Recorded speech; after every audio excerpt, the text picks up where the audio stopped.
Hey, c'est aussi l'été sur Boulevard BD. Cet été, Boulevard BD te propose une série spéciale pour remettre sur le devant de la scène des albums parus il y a quelques mois.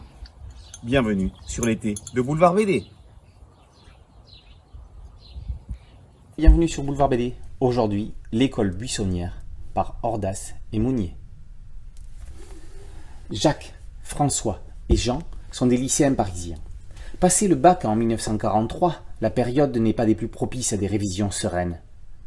Quand, en plein cœur de la capitale, dans un parc, un soldat allemand cherche à ennuyer la cousine Colette et qu'il finit dans le lac glacé à cause d'eux, il est urgent de se carapater. Le jeune Jacques est juif, les rafles se multiplient.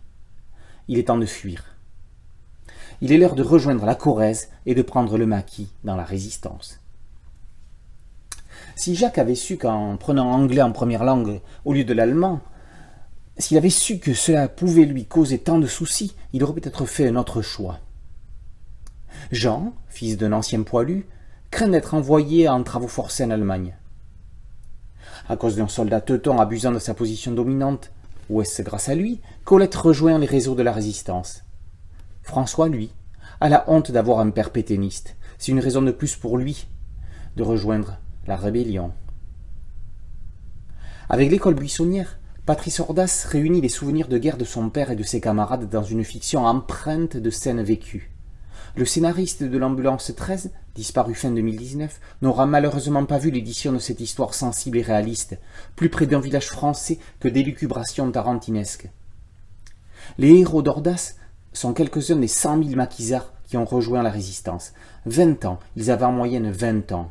Ils préféraient résister plutôt que de subir le STO ou de périr sans avoir tenté le tout pour le tout. Alain Mounier accentue l'émotion et du récit et de la jeunesse de l'album dans un graphisme tout en couleur directe. On regrette juste quelques fioritures de découpage avec des cases incrustées bordées de noir qui ne sont pas toujours bien placées.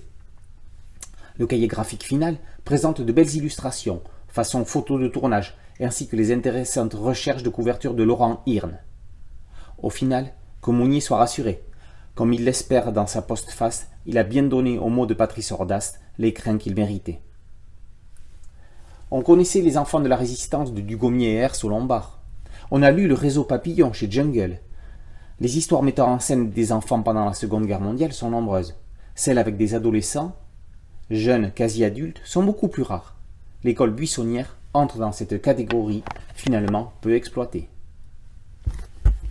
L'école buissonnière, par Ordas et Mounier, est parue aux éditions Bambou. Merci de liker cette vidéo et de s'abonner à la chaîne.